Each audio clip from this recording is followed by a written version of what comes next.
Jeff Grammer, thanks so much for being here. Welcome back. Yeah, absolutely, man. Yeah.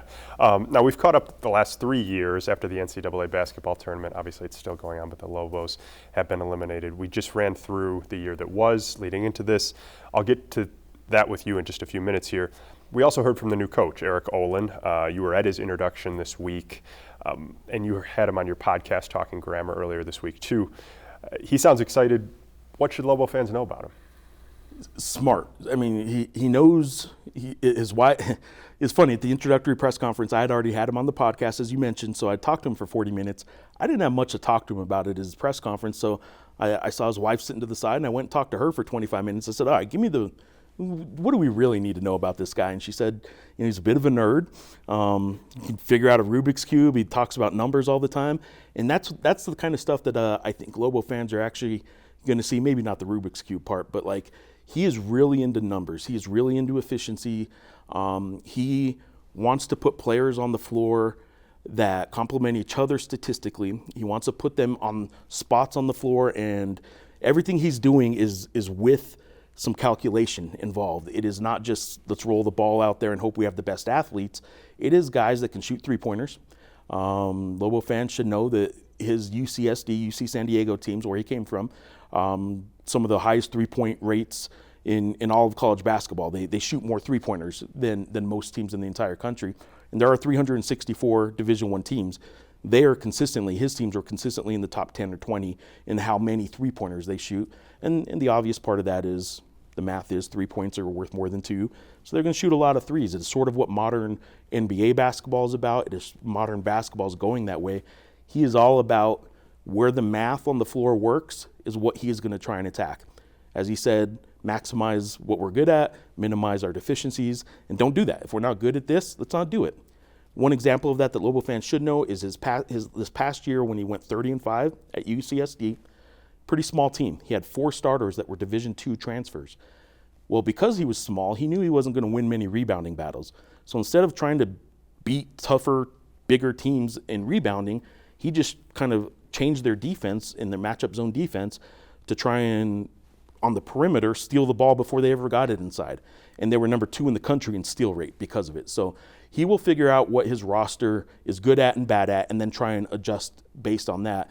And they, like I said, were one of the top 2 or 3 teams in the country in steal rate because he didn't want to have to worry about them getting the ball inside. He wanted to try and figure out how to get the ball away from them scoring inside because he just knew he didn't have size. So he's a real smart guy. I think Lobo fans are going to enjoy him. We'll see what he does in terms of handling 15,000 fans in an arena when basically he was a Division II coach for a lot of his career. And in this past year, they got up to over 2,000 fans for one of the first times in that school's history per game. So he's in for a big change in terms of that, but the basketball should be fine. The guy's a real smart guy. Okay.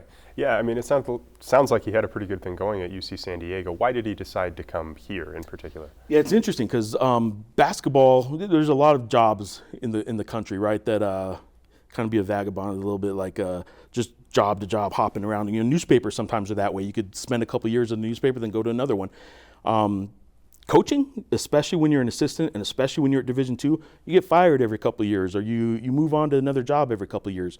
Well, when he was 24, he was born and raised in Mobile, Alabama, went to college at an NAIA school in Mobile, Alabama, and played basketball there.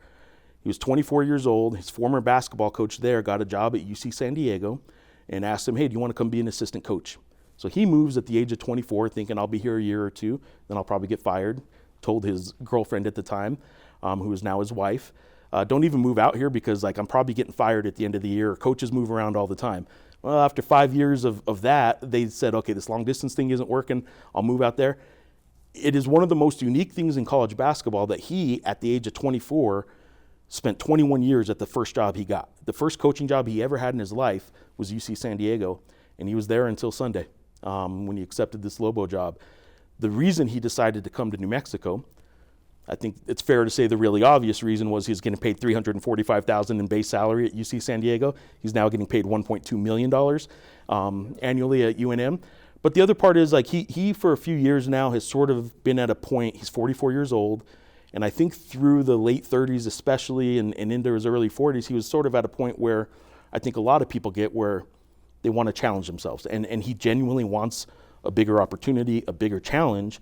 And there's not bigger challenges out there, especially on the West Coast, the western part of the country, than getting New Mexico basketball right. And he's got a big responsibility for that, though, because the school still depends a lot on Lobo basketball making its money in terms of athletics.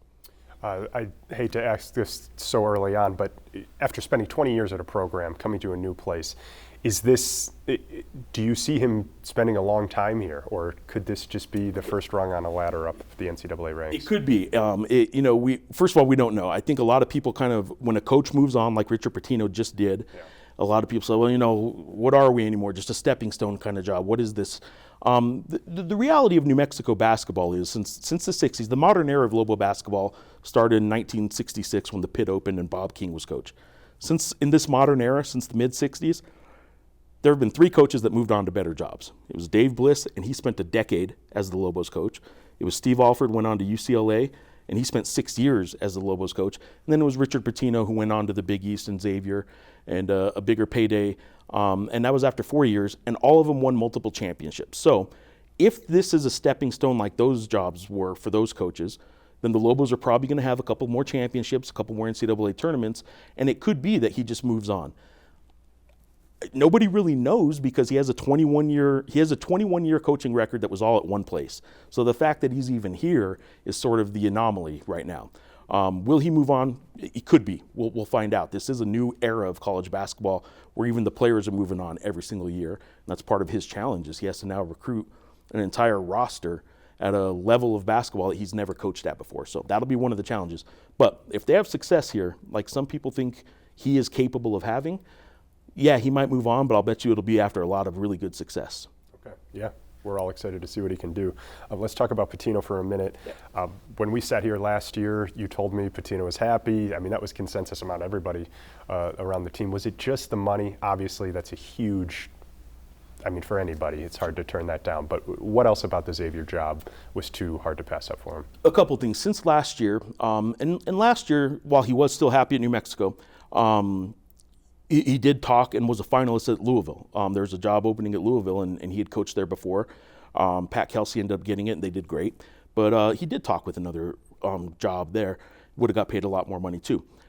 This opportunity, about midway through this season, it was pretty clear in college basketball circles, and really even here in Albuquerque, that Richard Pitino's name was out there.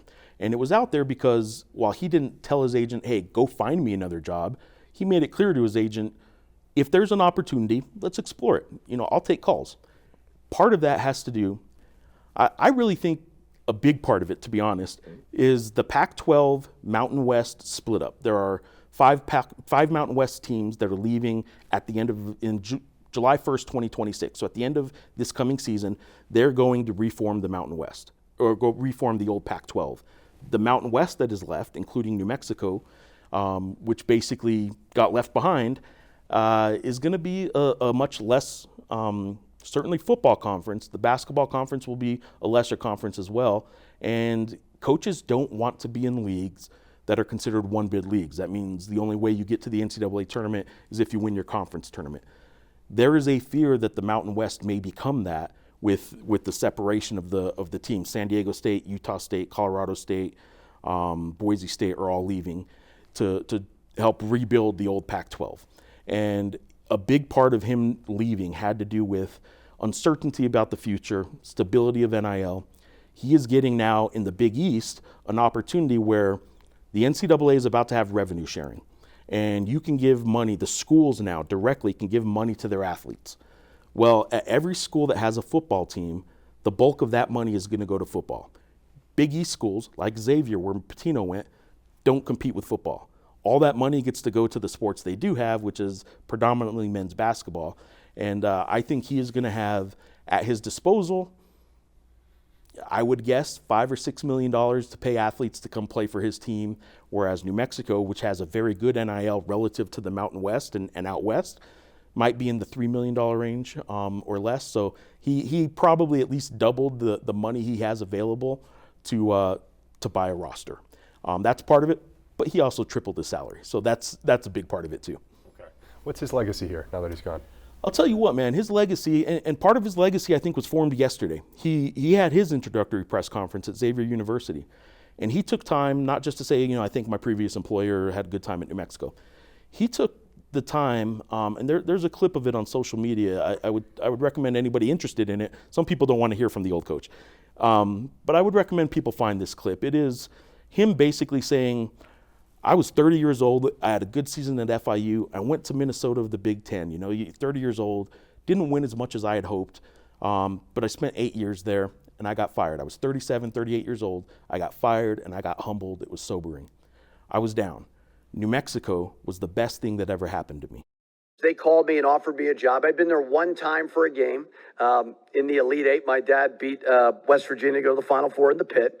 So I took a leap of faith, and I would not be at a dream job like Xavier without the people at New Mexico.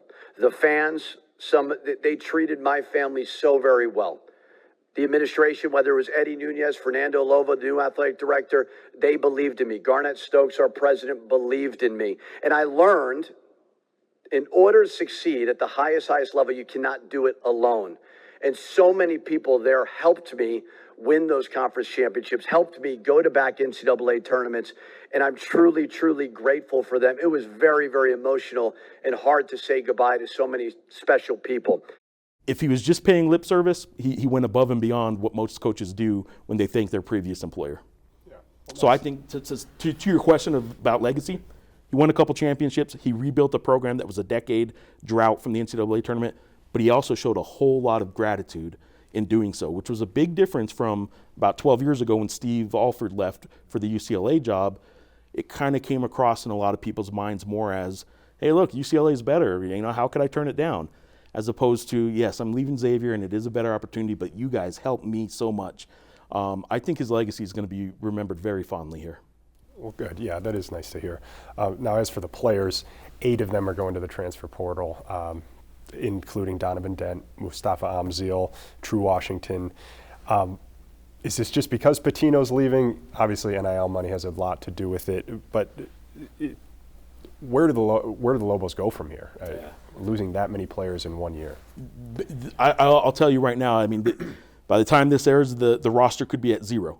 It will probably be an entire roster turnover. And that's part of the new era of college basketball. With instant transfers being allowed now, you can play anywhere you want. You don't have to sit out. With NIL, it probably is in the best interest of every player every year to enter the transfer portal. Fans hate hearing that, and I understand that. But it's probably worth them testing the market every year. Because if you're earning potential, if you're not getting to the NBA, and your earning potential is actually while you're a college basketball player, which I know sounds weird, it's new for us all to sort of grasp, but if they're earning potentials right now, you should test the market every year probably and see if there's another school willing to pay me more, I should probably explore that opportunity. Now, in Donovan Dent's case, just to put some figures on this, he spent 3 years at UNM, gets in the portal, Kentucky was after him. It came down to Kentucky and UCLA. He is from California. He's getting $3 million to play college basketball next year. Donovan Dent may end up in the NBA at one point, may end up at a really high European league level, but he'll probably be making high 6 figures, maybe $1 million a year. Next year might be the most he ever earns in 1 year by staying in college and by entering the transfer portal. That's the reality we're in right now. This is a big, multi-billion-dollar industry, college athletics is. And for the first time in these last few years, the players get to get a piece of that financially. And yes, it is not what fans like. You don't get to know players from their freshman year to their senior year anymore. But man, if you're telling me, if I had a child who was in college and not even an athlete, but she was just my daughter's a biology major, say, if she had an opportunity to go to another school and get $3 million while doing it, I would say, yes, do that. You don't have to stay here. Like, you don't owe anybody anything. That's what the players are facing. It's a reality that doesn't make college basketball maybe as fun for fans anymore. But man, I would never tell a kid, hey, don't go earn $3 million to go home to your home state. Yeah, it's hard to wrap your head around, but yeah, who can argue with it? Yeah. In terms of bringing new players in, what kind of cachet does Olin carry?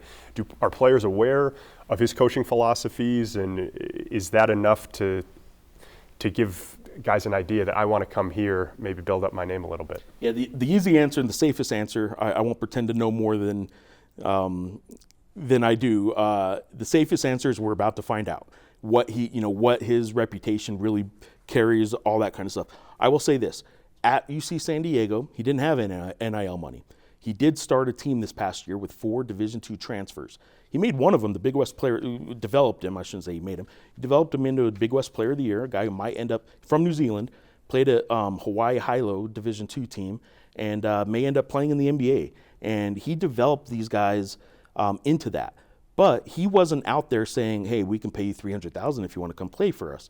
So he didn't have that at his disposal. Now he has a couple million, maybe $3 million to sort of use in the recruiting circles. And what I do think Lobo fans who are a little nervous that he's never recruited at this level should understand about how college recruiting works. There's now a basketball prep school here in Albuquerque. Brandon Mason, a friend of mine since college, runs the place. His team of 12, 13 players that are in the school, plus their club teams in the summers, this is ABQ Prep, is the name of the prep school, and it is basketball centric. He has 12 or 13 players, and the AAU teams have another like 20 or 30 players, right? Well, when Division I teams come, when a New Mexico level team comes, it's not that UC San Diego and Eric Olin in his previous job didn't have the exact same contacts. They just might have been recruiting the 6th or 7th best player on that team as opposed to the stars on that team. But he has the exact same contacts as does Richard Pitino and Isaac Chu, who did the main bulk of the recruiting here at UNM. He has all those same contacts. He even said this week, last week while I was still recruiting to UC San Diego, I talked to, because players are allowed to have agents now because of the NIL money, I would talk to agents who said, well, we like what you're doing, I think you'd be a good fit, but the money just isn't right. Those guys, some of those agents have already called him back and said, the money sounds a little better now that you're in a different situation. So he has the same contacts. He's recruiting the same way as he did. He just has a little bit bigger pool or maybe a little bit better pool to draw from now. I think he'll be fine, but we will see is the best answer. Okay. Now, Nelly Jr. Joseph, he was a monster in that last game against MSU. Yeah. He's been a heart and soul guy his whole time at UNM. I know you followed him pretty closely. Yeah. Just now that he's done, tell me a little bit about what it was like to see him end his career with the Lobos that way. I'll tell you what, Nelly Jr. Joseph is going to go down in my coverage of just sports in general, but as one of my favorite players ever to cover. The guy had a disposition about him that it almost seemed fake sometimes how happy he was all the time. He just was so genuinely grateful for his opportunities. I did a story about a year ago on him. He grew up he didn't grow up homeless, but he was homeless when somebody found him in the streets of Nigeria. He would go out and look for work every day. As 13 years old, he would be out in the streets in Nigeria looking for food and work. And if he got some work that day to buy some lunch or buy some dinner, then he'd go play soccer. And somebody saw this 13-year-old kid was really tall, said, hey, you should go try basketball. So sure enough, he went and tried basketball, and he wasn't any good at it, didn't like it, said, no, that's not for me. Same guy sees him a few months later and says, hey, did you ever try basketball? I was like, yeah, I didn't like it. He's like, just go try it again. He ends up trying basketball, looking really good at it. Long story short, NBA Africa gets involved. It's an academy in Africa that finds people like Nelly Jr. Joseph. They link him up with Rick Pitino at Iona. Richard Pitino's dad is where he started Nelly Jr. Joseph's career. He transfers to UNM for his last 2 years. By the end of his college career, which was just a week or two ago in Cleveland in the NCAA tournament, he was dominant inside. He was one of the, I'm not going to say the best, but he was one of the better big men in all of college basketball at any level, and he was just a fun guy to cover. He always had a smile on his face, and was just really grateful for the opportunities he had. Yeah, that's awesome. I'm by no means a basketball expert, but just watching some of those games, he really was dominant in there. Now, looking ahead to next year, new coach, lots of turnover. What should fans expect? Look, for Lobo basketball, the reason they're paying $1.2 million to a guy who was getting paid, at a Division II school that just transitioned to Division I just 4 or 5 years ago. This past year, was their first year eligible for the NCAA tournament. The reason a place like New Mexico is paying a guy like that to come here, $1.2 million, and taking a chance on him is because this program should have high expectations. This program and this community involvement and the investment in this community or in the program, the ownership of this program really isn't about success in the postseason. Unfortunately for the program, they haven't been to a Sweet 16, they haven't been to a Final Four, they haven't won any national championships. The reason Lobo basketball is really good is because for some reason, for 50 years now, they've been in the top 25 in average home attendance. The fans that come in here all around the arena, not just the student section or not just one booster section, all around that arena, make a deafening arena when things are right, because the community cares about it for some reason more than every other community, almost every other community. There's obviously 5 to 10 of them around the country that are pretty special places like this. But for some reason, without that postseason success, New Mexico has bought into what Lobo basketball can be. At its best, there's a lot of community pride. Not you guys deal with politics all the time.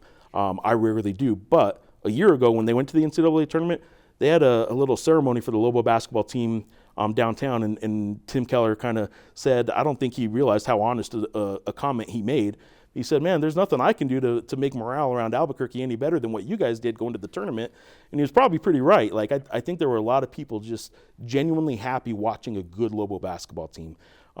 If they could ever get that for football here, be a heck of a thing. But right now it's Lobo basketball, and when it's right, people really genuinely appreciate and buy into how good it can be. So that is why I think expectations should be high. I think the community should demand a lot out of that, because they're asking for a lot of money. They're asking for the investment of the community. They're asking for the investment of state dollars.